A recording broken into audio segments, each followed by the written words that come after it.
It is 2:00 p.m. Eastern Time, so I think we are going to go ahead and get started. So welcome everyone to today's webinar on entrepreneurship as an equity engine. We are so pleased to have you here today, and we will go ahead and get started. My name is Amy Shields, and I'm the Director of Community Advancement here at ACCE. Before we start, I just wanted to provide a few housekeeping notes. Please note that you are joined in listen-only mode today. So if you do have questions, we will be getting to those questions during our Q&A portion of the webinar. You can type those questions into the question chat box, and that's at the lower right-hand side of your screen. We are recording today as well, so you will have access to this recording and it will be posted on ACCE's website after today. So I'd like to go ahead and introduce our two speakers who you could also see on the screen and the video in front of you. So I'd like to introduce them to you though. So Avril Stinson is the Director of Minority Business Accelerator and Economic Inclusion at the Greater Tampa Bay Chamber of Commerce. Avril is a seasoned investor and seasoned in sponsor relations and brings years of investor relations and sponsor engagement knowledge to the Greater Tampa Bay Chamber of Commerce. She's passionate about powerful community support development in addition to networking, programming, and strategic leadership within organizations. Prior to joining the Greater Tampa Bay Chamber of Commerce, as the Director of Minority Business Accelerator and Economic Inclusion, she worked at Tampa Wave as the Director of Development and at the Tampa Hillsborough Economic Development Corporation as an Investor Relations Director. And Alexis Willis is the Director of Small Business and Entrepreneurship at the Chattanooga Area Chamber. Alexis leads the Incubator program, a 127,000 square foot startup incubator that provides resources for growth and financial stability for 70+ businesses. She also serves as the staff liaison to the Small Business and Entrepreneurship Committee. Prior to joining the chamber, she served as the Director of Business Support for the Company Lab, also known as CoLab. She's also a founding member of the Greater Chattanooga Socofa Fund for Civic Engagement, a giving circle committed to supporting Chattanooga's communities of color. So we are delighted to have both of these impressive women here with us today to talk about how entrepreneurship can be an equity driver. So with that, I'm going to go ahead and pause the screen share for just a moment as I navigate over to Alexis's slides, and she's going to kick us off today. Awesome.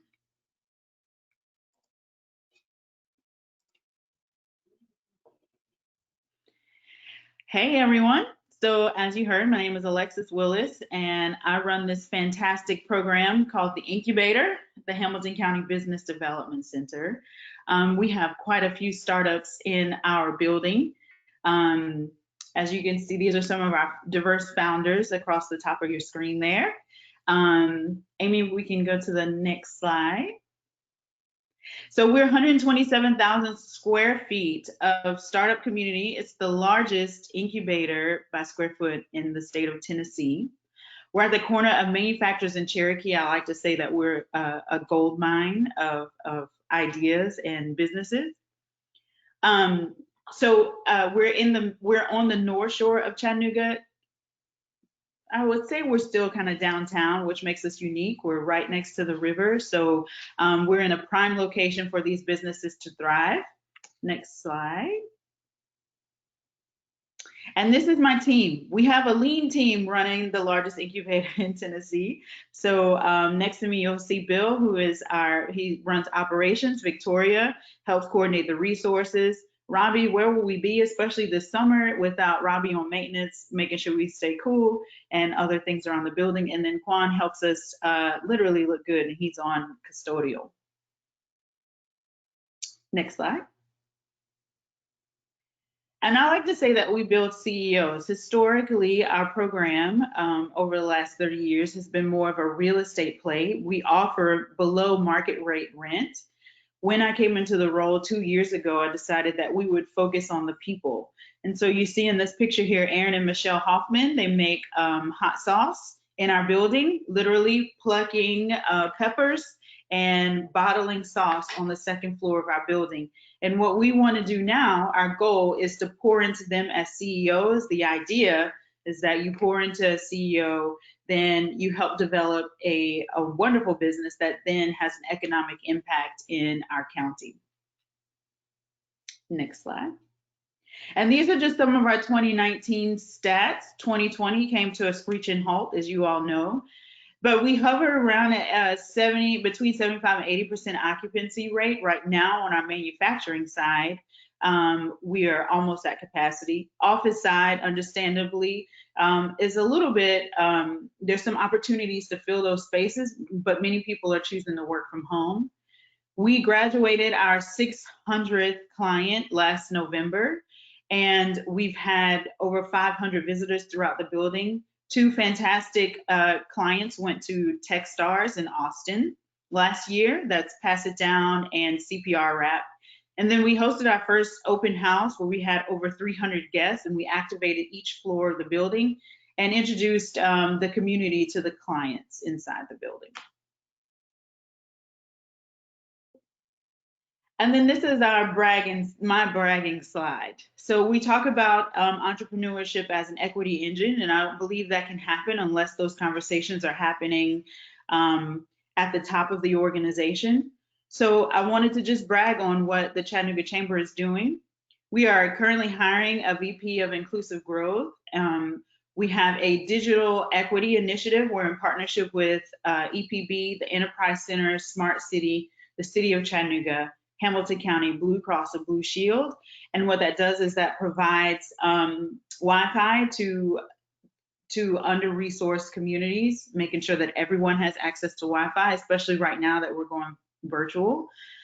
We've hosted innovation ecosystem tours, and the goal of these tours was to take what we call the folks who are not the usual suspects, right, who are always engaged in the ecosystem. We went beyond them and was really intentional about participants and bringing them in front of gatekeepers. So they learn more about the incubator, the chamber, the company lab, and all of our ecosystem partners on those tours. And then I want to brag on our CEO, Christy Gillenwater, who allowed us to have 7 sessions on racial equity as a team. Once with the recent climate after George Floyd, we had a lot of engaging conversations internally, and that turned into 7 workshops where we were able to dig really deep into some systemic issues that are in our community and how we can impact them as an organization. So I'm really proud of what the Chamber is doing in terms of talking about equity and making sure that that everyone has a place in our community.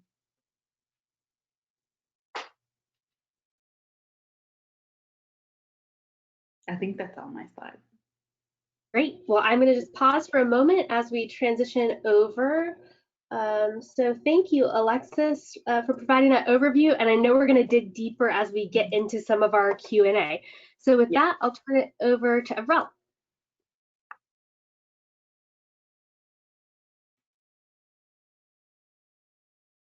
Here we go. I'll get myself off mute here. How are you guys doing today? Thanks for having me. I am Avril Stinson, Director of the Minority Business Accelerator for the Tampa Bay Chamber, and I appreciate you joining us today for this webinar to learn a little bit more about our programming, and then ask some questions and have a great conversation on how we can all work together to increase equity and entrepreneurship in our own personal communities. Go to the next slide. A few years back, the leadership of the Tampa Bay Chamber decided that they were going to draft a new vision plan and set some strategic goals. And what I was very impressed about before I joined the organization, working with them and other aspects of economic development in our community, is that they came up with the mission, vision, and values all stood up by organizational excellence. And the Minority Business Accelerator program that I run particularly lives in that inclusive organization space, even though it is also touching the other pillars as well. Just to give you an example, the Chamber will create an environment where everyone succeeds. It will actively attract, recruit, retain, and engage a membership reflective of our community. So we are actually walking the walk, and after we had an economist come in and do some research within our community at large so Hillsborough County, and we noticed a huge glaring gap, and we wanted to know how can we fix that and how we can have membership increased to look more like our business community. The next slide. So what we found out with our study is that the challenge was that minorities own almost the same amount of companies as non-minorities in Hillsborough County. But what we did see is that even though that's the case, minority businesses were only contributing less than 5% to the gross economy. So clearly that stood out as an area that needed some assistance, and the Chamber decided how can we step in and make sure that we're doing our part to help the greater business community. So the mission for the MBA is the Minority Business Accelerator helps Black and Hispanic businesses reposition themselves to attract capital, scale their operations, and increase sustainability in the marketplace. And you'll see that, I believe, on the next slide. Perfect. So these are the ways that we try and work our programming and develop our programming so that way we can help the selected companies that are at the threshold of either $500,000 and above in profit and revenues. And then we're also making sure that we're touching the organizations by making sure they've been in business for at least 3 years and they're within our counties. Now we're stretched regionally now, so we are also accepting applicants for the next cohort that are in contiguous counties because we are regional focused as a chamber, and we want to make sure that we're allowing our programming to stretch and reach all of those who qualify and are in need. We've had great success with our programming, and we've graduated our first class, cohort 2019, last fall. 4 companies participated in that cohort, and we currently have 7 going through right now in a 2-year process with applications opening up August 13th, tomorrow, for cohort 22. And the next slide, please. So see, these are some of the strategies for success that we find that have been very helpful. During the early days of the pandemic, we did have to make some changes, but that was perfectly fine. We made sure that we listened to the companies and what they needed. And then our volunteers and our leadership at the Chamber really rallied around our companies to provide programming and information that can help them, with PPP and how do you work from home if you're transitioning into that type of space, and cybersecurity, and all things in between. But the basis of the start of the program, we have individualized business coaching with not just a business mentor, but also a financial mentor, because a lot of the applicants were saying that we need to get our accounting in order. How can we scale or grow our business if we're not really sure what we're doing, in banking or financing or outside equity investment? So we want to make sure that we provide those types of assistance programs for them, and we provide lots of information and resources. So if we don't have the answer, somebody on the team does, and by the team I mean our leadership council full of volunteers, sponsors, anybody that is willing to roll up their sleeves and really work with these companies to provide them what they need, which leads into strategic planning assistance, which we do yearly, and that can also be revisited during one-on-one sessions as necessary. And then access to corporate decision makers, which is definitely taking off in this day and age. A lot of larger companies that are part of our chamber have supplier diversity initiatives, and so working hard with them to make sure that they're aware of our companies and who they are and what they offer, and making sure they have that face time and they're building relationships, because without contracts and revenue, then why are you in business? You're not. So we want to make sure that we're providing our companies plenty of time and activities so that way they can network accordingly and build those relationships that lead to success. Again, education on capital opportunities. I touched on that a little bit earlier. And then to make the most of the chamber experience during the 2-year program, for the cost of the program, which is subsidized by our sponsors, we do have a top tier chamber membership level that we afford the companies going through the program. The next slide. As Alexis had mentioned as well, of course, our community, just like all the others, were touched by what happened with the George Floyd incident, and bringing awareness to what's going on within all of our communities, especially how we can play a major role in the business community. So what we did was we asked actually an all call for our members to start sharing information. So we are putting up a website, and I think it's already live, but we do have this website on the MBA page that you can take a look at. Diversity, equity, inclusion resources. And those have all been vetted by the other organizations as well. And we add to the list, every week or so, because of course there's always something new coming out.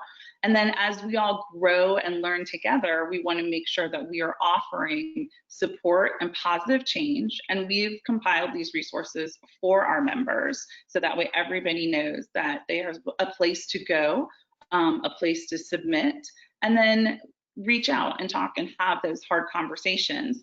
A lot of people don't know what they don't know. So if their business has been run one way over the past few years, and they're not necessarily thinking about diversity or equity and inclusion, they're just running their business, this is a good spot, and the chamber is making a safe landing place to have those conversations and say, how can I get involved? How can I work with diverse backgrounds within our community, our business community, to make my business stronger? And they're seeing a lot of excellent success with that. And this is just scratching the surface. So I'm really excited to see what the rest of 2020 holds, as well as applications coming in for the program for cohort 2022. The next slide. So I do know that we're going to go into some Q&A. And we're going to do it conversational in tone, but please feel free to reach out to me personally or directly after this webinar if you're interested to take a deeper dive into the program. And I would love to hear from the audience and those who are participating, any questions or any ways that we can all brainstorm together as to how to make equity and entrepreneurship stronger in all of our communities. Because again, small business and entrepreneurship is the heartbeat of our country. Thank you. Great, thank you. So at this time, we're going to open it up for questions. So as I said before, you can use the chat question box at the bottom of your screen and go ahead and type in any questions that you might have. So I see one that has just come in. And Avril, is there an outsourced program structure that you use for the Minority Business Accelerator?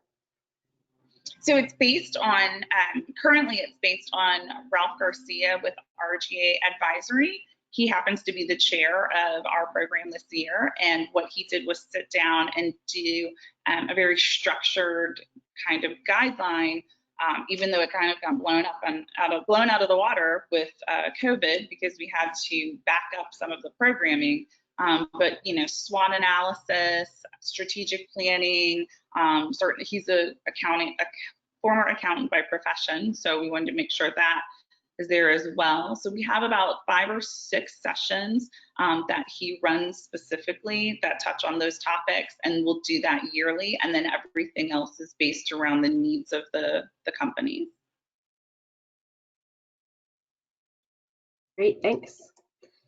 So Alexis, I know 127,000 square feet is a huge facility to manage, and I'm wondering if you have any recommendations or thoughts for other folks that are maybe thinking about or already operate an incubator. What are some of the lessons that you've learned of having a physical space, things that in hindsight maybe you would have done differently, or any advice you might have for someone who's thinking about heading down that road?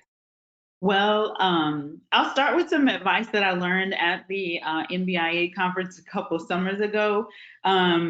And our instructor said, if someone is willing to give you a building, run. because there's a reason why.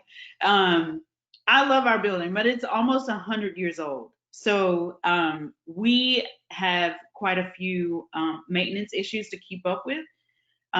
So it could be anywhere from, from making sure the lighting is up to date so we're not burning too much electricity, to closing off old elevator shafts. It started as a manufacturing facility for the war effort many, many years ago.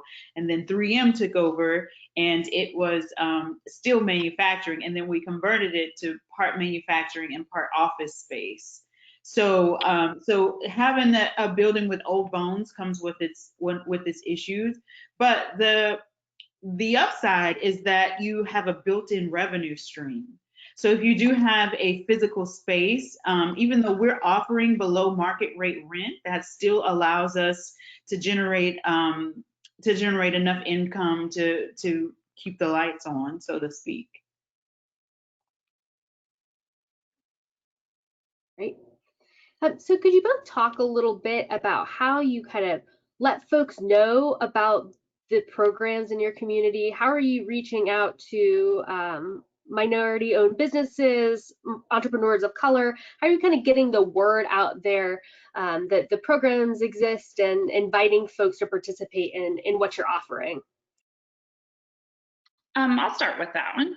So we have a really focused plan on you're always recruiting. And I learned that especially over when I was working with the tech accelerator that I was with for a couple of years, because you never know who you're going to meet or what stage or phase their company is in. So having open dialogue and making sure that you're getting your message out, and you're making sure that the people who are participating in your program are also getting a lot of solid coverage as well, because the more you discuss the program and its successes, and then as you reach out to your advisory councils and those who are in leadership positions that can also help you and remind them what your program is, then that triggers and they say, oh, well, I work with a great company that should probably apply for the program. So between word of mouth, media, having an active task force, really pounding the pavement and talking to different businesses.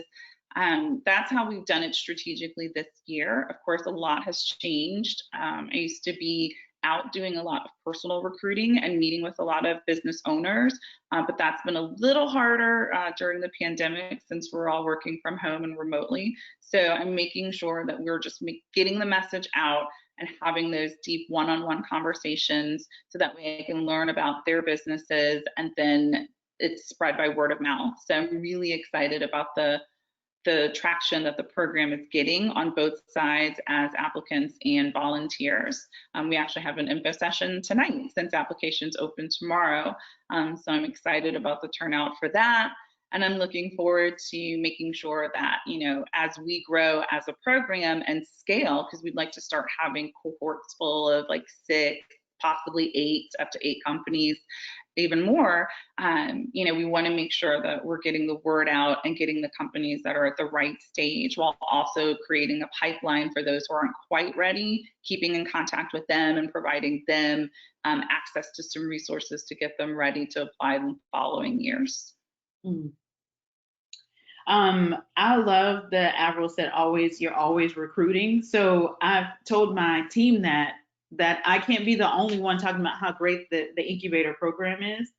And even our maintenance guy, Robbie, will be in the paint store down the road and say, and meet someone in the store and connect them to the Incubator, or connect them to the local hardware store and get their product on the shelf.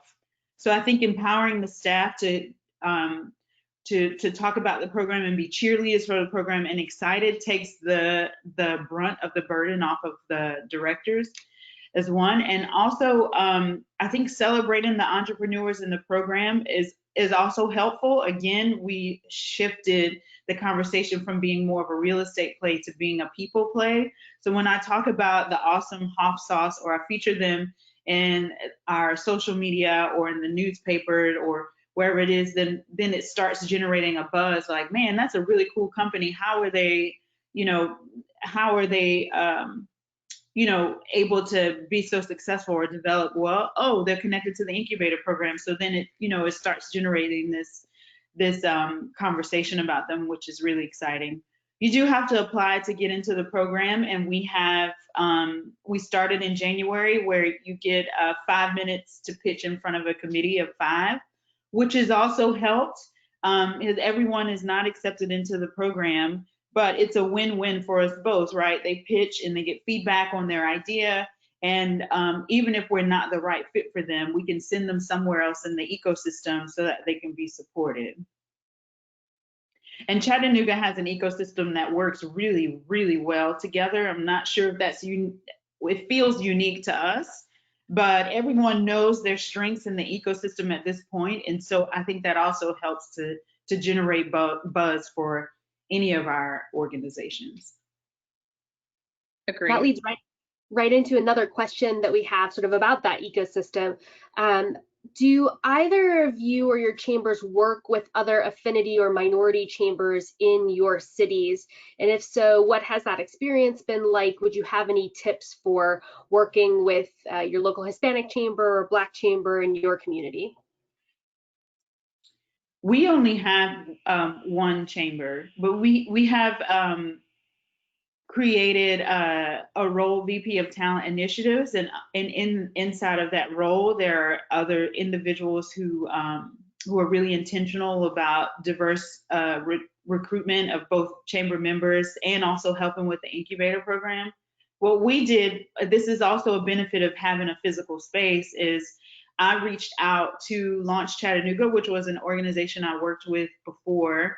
And they serve under-resourced communities. 62% or over 62% of their clients are women or minority led companies. And so I just simply asked them to come and headquarter in our building. So what happened is now we're generating like the foot traffic of coming into the building, but also we were strengthening the pipeline from their program into a physical space in the incubator. Yeah, and here in the Tampa Bay region, we work very closely with just our general MOU chambers, and I did do some research and have had some conversations. There is the Minnesota Black Chamber of Commerce, which is about a county or two away from us. So we've had some conversations as well. But our MOU chambers have been incredible to work with. They're always out spreading the word for us and sharing our information and encouraging those companies that are, members of their organizations to definitely look into our program and apply. There's Prospera here that they serve on our leadership council as well. And then we do have a Hispanic chamber and a Latinx chamber that we are working closely with, and are actually have several companies who have shown interest in applying for this year's upcoming cohort. So it's all about building those relationships and the outreach. The more people that I can talk to, and the more people that our leadership teams can talk to and recognize those companies who are ready for the program and how to get them ready for the program, the better. I mean, it's all, no matter what, the more we talk and have the conversations, the better it is, because a lot of times business owners can work in silos. They're so busy working in their business, they can't work on their business. They feel like they don't have time to take the steps that they need to get to the next level, but then they get frustrated when they don't have the networks or connections that they can tell their business development folks to go out and, go out and see what you can find out about, projects that are going on, or how can we get involved or a seat at the table. So really the bottom line is communication is key, and I find it a best practice that's been very successful for us. Alexis, I have a question here about the racial equity workshops that you mentioned. How were those facilitated? Was that an outside facilitator, or were they facilitated by staff? It was an outside facilitator, which I think is the healthiest and most productive way to host those kind of conversations, because they, they touch on some really super sensitive topics. It was a friend of mine, LaQuisha Ewing. Her her organization, Unlearn Everything and Live. You can look that up, and she facilitates those conversations really, really well. And we spent an hour and a half, instead of having staff meetings, we spent an hour and a half with LaQuisha for about 7 Mondays, and it got heavy. I brought up a point to our leadership that when COVID happened, we mobilized a lot of the staff on the membership side and volunteers to check on our members to see if they were okay. Once the George Floyd incident happened, and if you remember, in that season, it wasn't just George Floyd, it was about 3 others within like a 2-week or 3-week span, just a series of incidents. When those incidents happened, I didn't hear from anyone, right? And there was only 4 people of color on the chamber staff, and so I brought that point up in one of our staff meetings. And from there, that's when, our CEO had the courage to say, you know what, we really do, we should take another look at this. This will make us a better team internally, and it'll help us externally too in the community. And so I really appreciated the quick turnaround that we were able to dig into that. And I usually, I don't hold back much. So I felt pretty comfortable telling them how I felt, and it was received well enough for us to dig into it a little more. I'm with you, Alexis, on that one. With everything that's been going on in the last few weeks, as if, COVID, well, it's been a couple of months now, it seems like. Our chamber really mobilized, and immediately our executive leadership team got with our executive committee, and we had some the hard conversations and just the safe space to be able to share, so that way we can take that energy and decide, okay, what can we do next? We've been working hard at being an inclusive chamber and making all the steps, the phone calls for COVID, the phone calls. We had a lot of our members who were very considerate and actually asked us for information on our minority business owners, and so that they could do personal outreach outside of us as well. So really taking the charge and leading within the community has been a very strong suit, because I think as we formalize more plans for building equitable business relationships, then everybody's already invested. So as long as we can encourage that and keep those hard conversations around the table going, I think all of us are going to make a lot more progress in the coming months. Absolutely. And one of the outcomes that we saw, like having that hard conversation, allowed one of the guys on the sales team, I offered up like, hey guys, if you all are processing some of this, I'm happy to continue the conversation sort of offline. And one of the guys on the sales team reached out to me, and he said, Alexis, I learned some things that I had no clue about. And he said, I am so curious and so eager to learn more, and to learn more about racial equity and what my role is in this. And you think about that, this guy's on the sales team, which meaning he's out in the field. Now his lens has been redeveloped to take a look at, and being more inclusive when he's out, boots on the ground, trying to get more members for the chamber. And so I believe that those conversations happening at the top, it trickles down, and you will see it show up as, you'll see it show up as you support entrepreneurs, and because the conversation starts to change, and that language will then become more attractive to more diverse groups. I believe. That's what I think.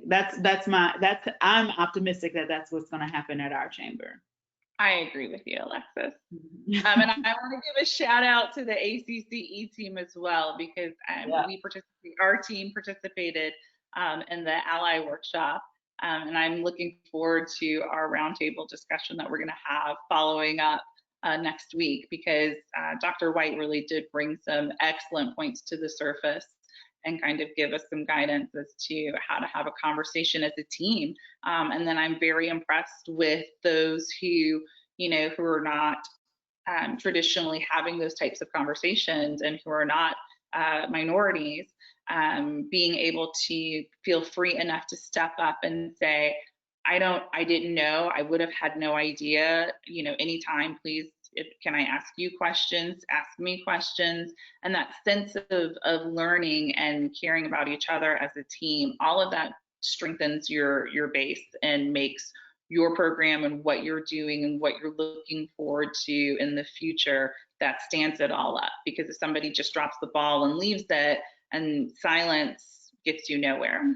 No. And then, we talk about diversity and inclusion a lot, but there's a third piece that I think gets left out, and that's creating a sense of belonging. And so that goes back to that feeling safe as a person of color inside these organizations to say, hey, excuse me, I'm struggling with this a little bit, or can we talk more about, a particular topic, or even like, hey, maybe we should do some racial equity training and figure out what our internal language is so that we can take a stand externally.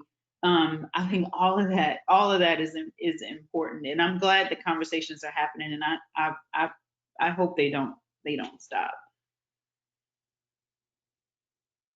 So speaking of conversations that might be happening in this time, we know there's a lot of data out there that shows how minority-owned businesses have been disproportionately impacted throughout COVID-19 or have had access to fewer resources, and there have been some barriers to folks having access to PPP or IDIL loans, that type of thing. Can you all speak to anything conversations you've had, or how you're supporting folks during this time in particular, or how the conversation has changed in light of COVID-19? It really brings a lot to surface. What we're studying and finding in our program is that you can definitely see the disparities.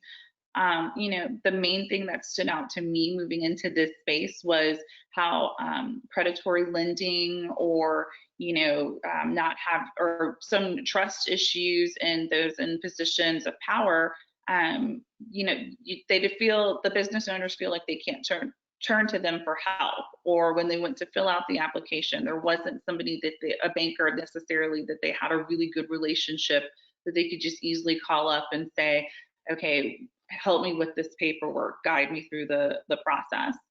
So we had a lot of folks that really voiced their opinion strongly, and we were able to submit some information to our senator as well, that had asked for, what's going on, what's the climate down there, how's PPP working, and we were able to get all of our companies funded, thank goodness, but it wasn't without figuring out, okay, now let's go back and look at your accounting. Now you understand why you have to sit through the 3-hour session, and make sure you meet with your financial mentor to help you, because if your books aren't in order, you just don't have the availability to walk in and make it a smooth process to apply for these types of assistance during times like these, or contracts, and when it's time to bid. So it's been very difficult, but I think the more people that see, more of the minority businesses that see that the larger companies or the attorneys and accountants are there to rally around them and help them any way possible,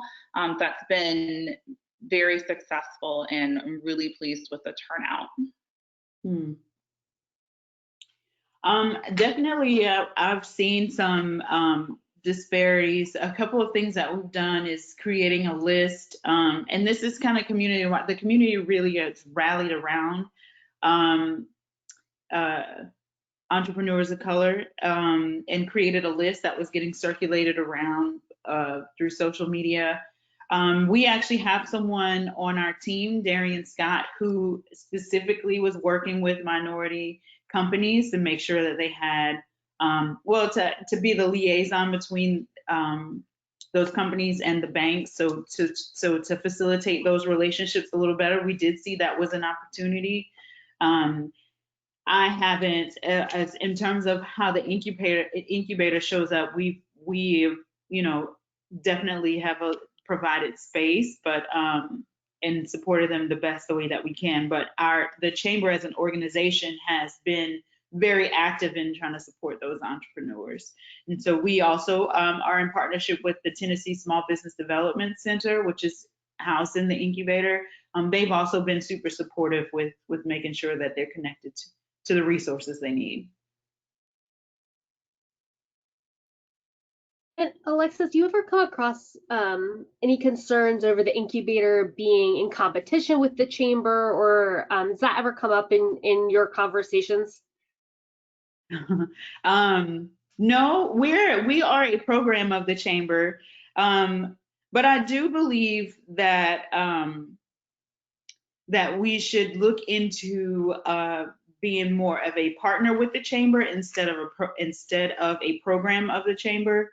Entrepreneurs and entrepreneurs speak a unique language. They see an issue and they develop a solution and they go after it. Chamber language is a little bit more political and what's the word? Just it's like it's what's going to make everyone happy, and entrepreneurs aren't always concerned about that. So I think that that the incubator, the next best path would be for entrepreneurs by entrepreneurs in partnership with the chamber. The chamber has a lot of resources and connections, and and is a big part of economic development conversations and things like that. So still valuable, but I do believe that that our program having a little bit more autonomy would allow us to support them a little bit better. But that's a conversation that's a little bit further down the line. And right now, what we're doing works well. I mean, we've been around for over 30 years. It just may be another strategy as we shift from being just the real estate to more of a people play. That maybe that's the next best season for the incubator, is to be more side by side instead of under the chamber.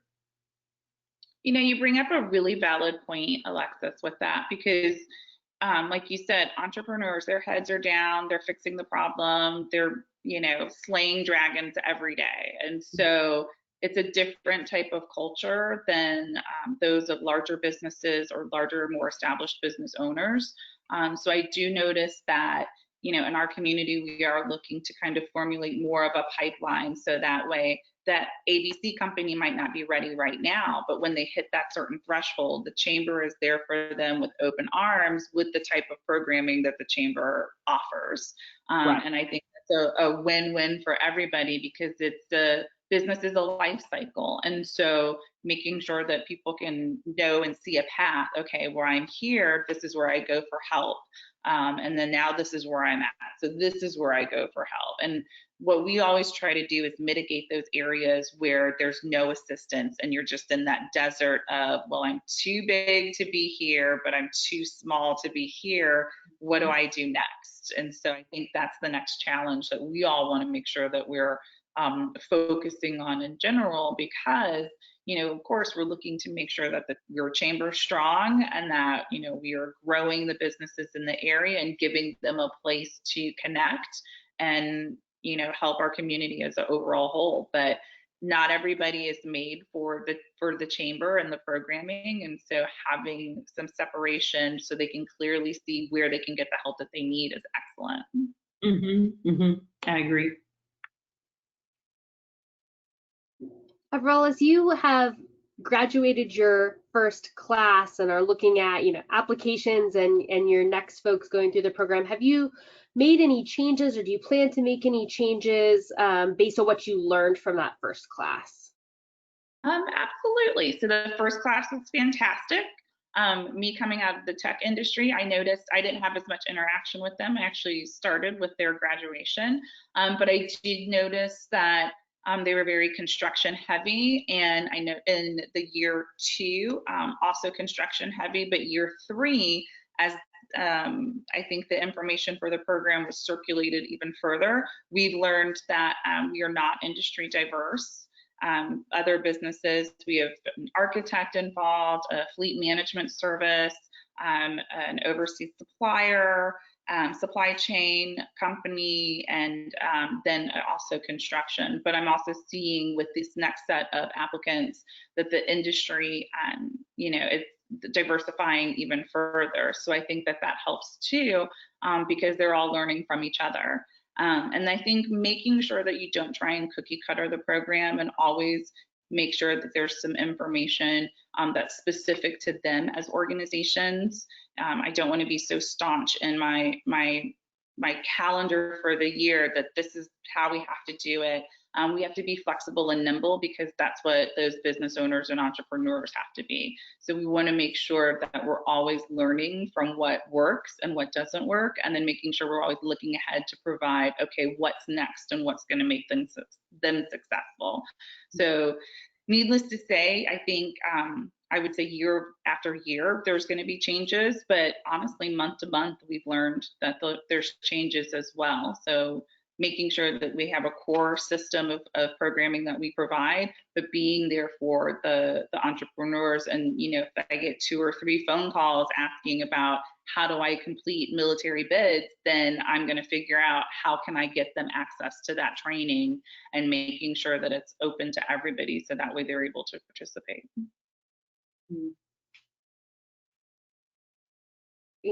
So I wanted to check to see if there are other questions from the audience. Just a reminder that you can put those into the chat. But I just want to ask you both, do you have any words of wisdom or advice that you would give to the group, or maybe the top lesson that you've learned doing this work as we wrap up today? Oh, Amy, that's so loaded. I'm constantly learning in this role. I came in like super optimistic about what I can do and what I wanted to see happen, and really pulled back my second year and focused on just 2 pieces of programming. That's Incubator, which is for the clients, by the clients. The second one is Experience Talks, which is bringing in industry experts, and that's more of an external program so the clients can engage and so can the community. And I would say my biggest lesson was to pull back. I was super ambitious about what I could accomplish and tried to throw everything at the wall to see if it would stick, instead of taking a step back and just listening to the people that we were currently serving, what they wanted and how they would feel best supported, and then using that to create the wraparound support that they needed to be successful. So I didn't learn that until, 18 months into my role, or I didn't feel like I had really started hitting the groove until then. And I was cautioned about that when I took the role. You won't feel like you have this job until a year later, and I just kind of brushed it off, but they were right. And so I would say really taking a step back, listening, and being intentional about what your offerings are, and making sure that they actually meet the needs of your clients. Agreed, Alexis. I would say my biggest takeaway is pay attention to your people. And that's everybody. That's the entrepreneurs and companies that you're serving. That's your leadership, making sure that because you're also the voice in between. So you have to make sure that they're being heard and that they're getting what they need out of what you're providing.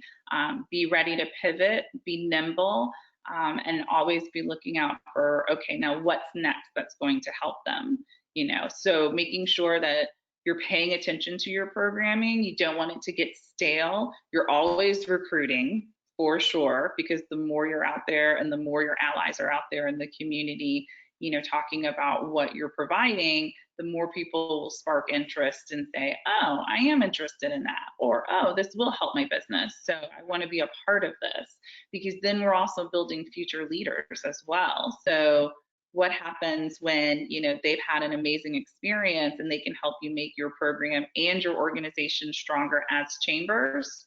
I mean, it's a win-win. So just pay attention to your people and that you're providing what's needed and what's going to be needed. That's awesome. Pay attention to your people. I also think entrepreneurship is an equalizer. Like you can have any kind of background and jump into entrepreneurship. I also have been encouraging people to look at success differently. It's not about who gets on the cover of Inc. magazine. Success may be the single mom who is making an extra $500 to $1,000 a month to build a legacy for her children, right? But it's not something she does full time. It's her side hustle. That is also success. She is also an entrepreneur. So as we think about equity and entrepreneurship, it's not just black, white, it's background, it's heritage, it's all these other things. So I encourage the equity conversations to continue, and they're courageous and continue to have that courage. So we have one last question that has just come in, and that is, how did you push predominantly white board and staff to take action on minority-owned business or on equity? What were some of the tactics that you used? I was lucky enough that our chamber was already full steam ahead on having that discussion and conversation and had made an active choice. I started this position in October of 2019, so I'm new to the role. But the reason I took the role is because I saw how passionate and intentional leadership and staff were taking in this direction. So it was a no-brainer for me. I am in the South, so talking about equity and especially racial equity is not always the most palatable conversation. I at moments do not envy our CEO and some of the conversations that she has. She definitely has the courage and is the right woman for the role, and I love supporting her. But it's not easy, and I'm not going to sit here and say that it's an easy endeavor. I have, as I mentioned earlier in the call, it's not hard for me to speak up. I'm very bold, and so if I see something, I say something, even if that means falling on the sword. I am A-okay with that. I show up to work because I'm passionate about this work, and I need to be able to sleep at night. And so I can't see things and not say something and say that I have integrity. So personally, if I see something, I say something. That might not always be the strategy for everyone, but if you have even one other person in your organization that you can ally with and then present the conversation to say, hey, you know what, maybe we should hire a facilitator to facilitate this, which I do recommend, is especially initially, is having someone external facilitate those conversations and then put the structure in place to continue them internally, then do that. But that's my advice. If you see something, say something. And if there are book clubs or organization hosting conversations in your community, maybe join those and get whatever knowledge or things whatever knowledge that you need to then have the courage to speak up, then that's okay too. You don't have to just see something and then automatically say maybe you're not ready, and that is okay. Arm yourselves with the tools to be able to speak up, and there probably is something happening in your community to support you. Definitely so. I was going to say, definitely arming yourself with the tools is key, because there's a lot of different ways to be a champion for change, but you need to figure out what that means for you personally, what that means for your organization, and what that means for your community at large. You can't do it all at once, and you can't do it all by yourself.